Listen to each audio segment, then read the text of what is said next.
Good morning, folks. Today, October the 10th, are celebrating the World Mental Health Awareness Day. I have in my hands what we call the Diagnostic and Statistical Manual of Mental Disorders, the DCM-5, which is pretty much the Bible between psychiatric and psychology. One of the things that we're going to know throughout this book is the importance of understanding what mental health is and what mental illness is as well. Because there is a differences.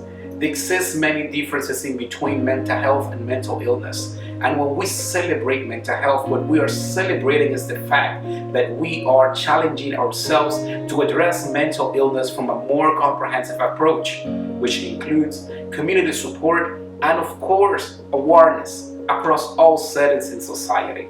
Today, I want to share a little bit about what mental health is, what mental illness is, and how can we improve the intercorrelation in between? Because sometimes we may face a mental health challenge that will last and last to our lifespan. Other times we face mental health challenges that may require some efforts and determination and willingness to compete against this illness, and we may fully recover from them. But the truth is that there is a couple of disorders here in this book that are life-lasting. So for those that are struggling with mental health on a daily basis, for those that have a diagnosis that have changed their life entirely, let me tell you one thing: there is hope, and we're gonna continue working on that hope all together. Stay tuned for the next few minutes. I'm gonna be sharing more about what mental health is, what mental illness is, and how we can integrate them both in promoting a more reliable, open, steady, and healthy society.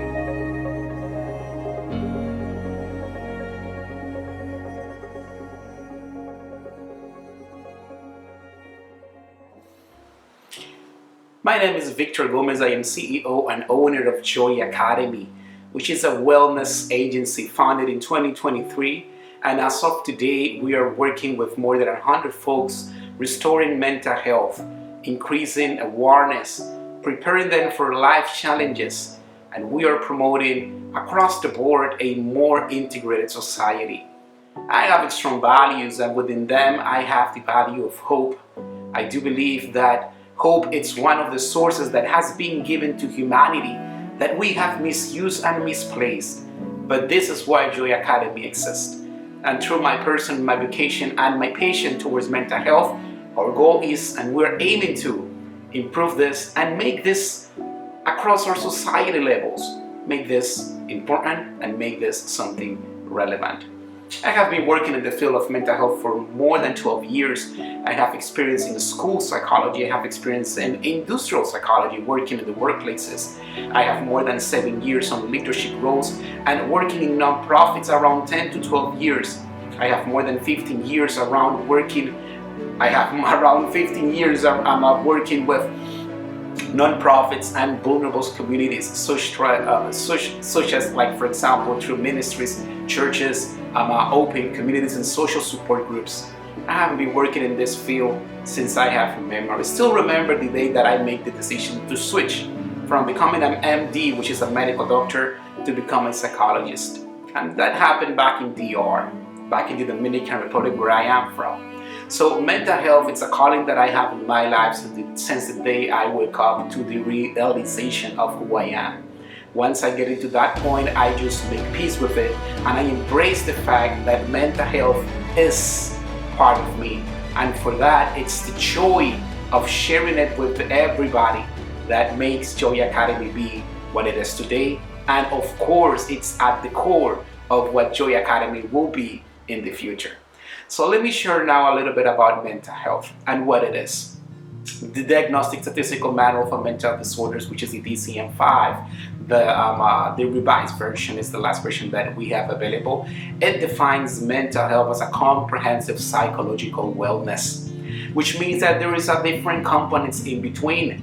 And when we mention that there are components in between, it matters to understand that it's not one piece of it alone.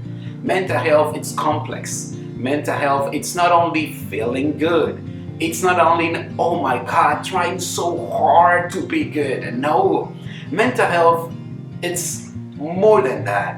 And let me tell you, it is very, very poorly presented in society as a motivational quotes and phrases like, for example, you can be great. No, that's not all about mental health.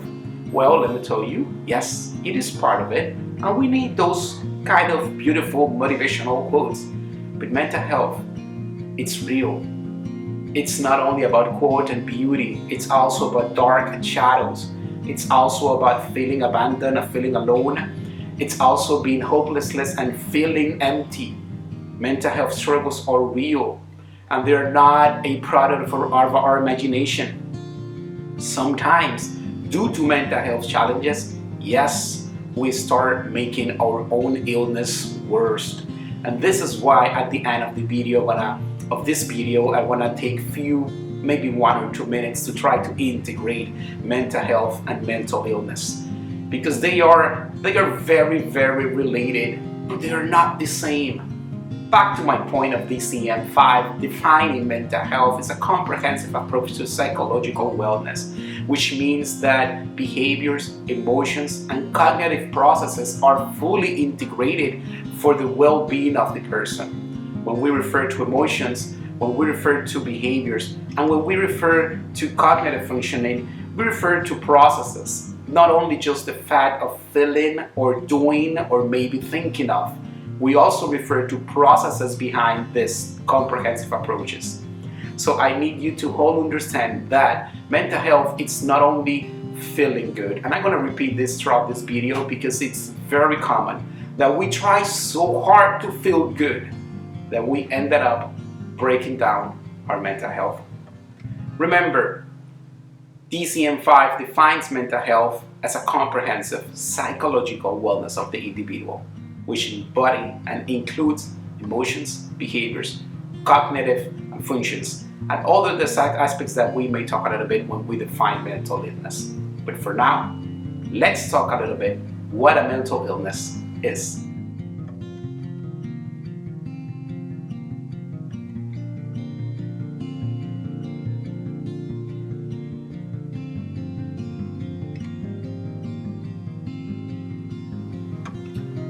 Mental illness, yes, even more complex than mental health. So because of that, I'm going to read the definition. I am not intended to memorize all the words of the DCM-5, but definitely to give you a more comprehensive response and an actual response to the DCM-5. I'm going to read it straightforward. I want you to hear it from itself what a mental illness looks like. Okay? So bear with me as I read. In the DCM-5, the Diagnostic and Statistical Manual of Mental Disorders, the 5th edition, mental illness is defined as a syndrome characterized by clinical significant disturbances in an individual's cognition, emotion regulation, and behaviors. These disturbances reflect dysfunctions in psychological, biological, or developmental processes underlying mental functioning, and they are usually associated with significant distress or the disability in social, occupational, or other important activities of a daily life. That was a long definition, right? But let me tell you, that's what compounds a mental illness. Let me give you an example. Oh my God, I have a headache. I have an exam tomorrow and all my career is on the stake because of this exam. If I don't get this exam, I'm gonna fail my licensure, and then I will have no licensure to work, and then I have to retake the exam. I need to pass the exam. Is this a mental illness? No, you are actually thinking straight, because the fear of failure, it's real in each one of us. The stress that comes around with the important events of our lives, it's normal to have. Now, abnormal will be that having an important matter to address, you won't care. And this is how it works. Stress, yes, we produce stress in our bodies just as part of our biology. So stress is not something that has been determined to hurt us in any ways. However, chronic stress, it's a different experience. And then we may talk about a mental illness correlated to that. Mental illness, it's so much more that, I feel sad today. Well, I don't know, I just wake up like, I don't feel good. Well, let me tell you that a lot of processes that happen in your brain, they do interfere with a lot of processes happening in your mind. And let me put it backwards as well. A lot of processes happening in your mind have a lot to do with brain processes itself. Could it be that you feel sad just because you didn't eat well the past couple of days, just because you have been working too much and having a lot of things to address with? And let me tell you, you haven't been drinking enough water, you haven't been drinking healthy, and your body needs nutrition, right? And you don't have those nutritions within you, and now you feel a little bit tired, and you think it's sad because, I don't know, I just feel like I am not used to feel this, so this should be sadness. No, that's not necessarily a mental illness.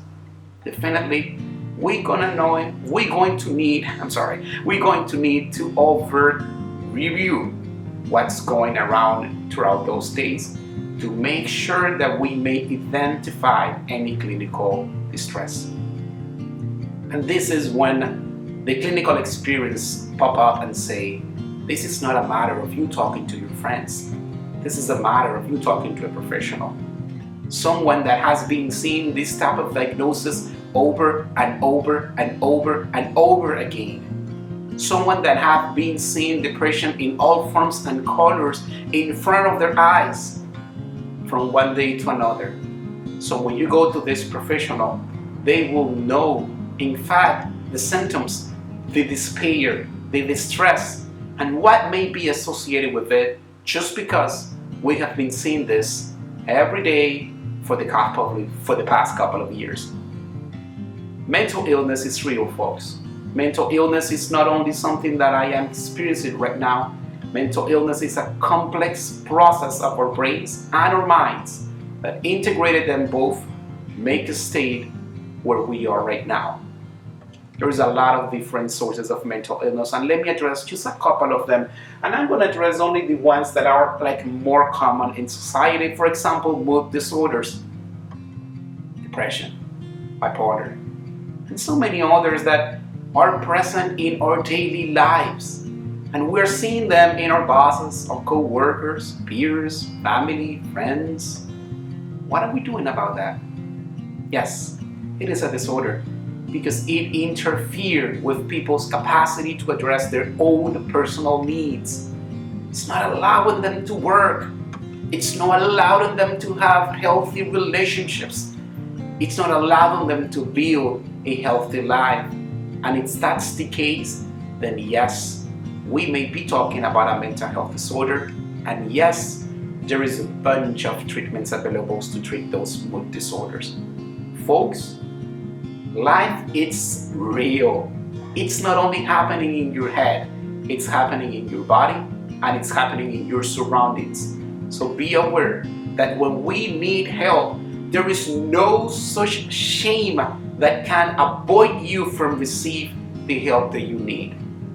Mental health starts with the capacity to acknowledge, I need help, I will seek help, and I will get help. Now, let's try to integrate these two concepts, one in together. From the comfort of my home, I want to finish this video integrating two very complex concepts on mental health. First and foremost, understanding that mental health is a compound of processes to sustain the psychological wellness of a person. And understanding that mental illness is another complex compound of components that disrupt a person's life. This is critically important to understand because when we try to improve mental health, then we need to decrease what is disrupting our lives. And so many times, it is so complex to fully embrace both of them and make it work for a patient. Sometimes the patient doesn't have the capacity of, or maybe the awareness of what is actually being the source of disruption.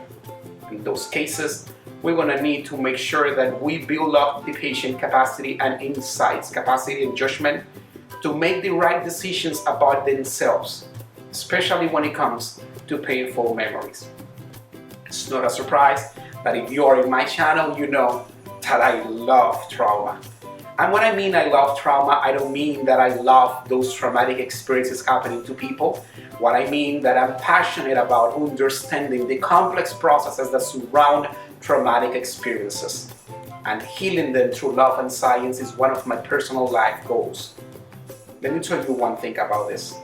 When we integrate the pain and the recovery, the outcome will be a painful transformation. But it will happen.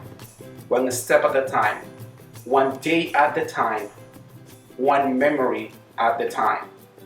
When we talk about mental illness, there is so much more than just trauma. We have neurodevelopmental issues, neurodevelopmental illness as well, and disorders that may have been just from birth. So what we will do with those? There is treatment available as well to improve mental health, even having a serious and lifelong illness.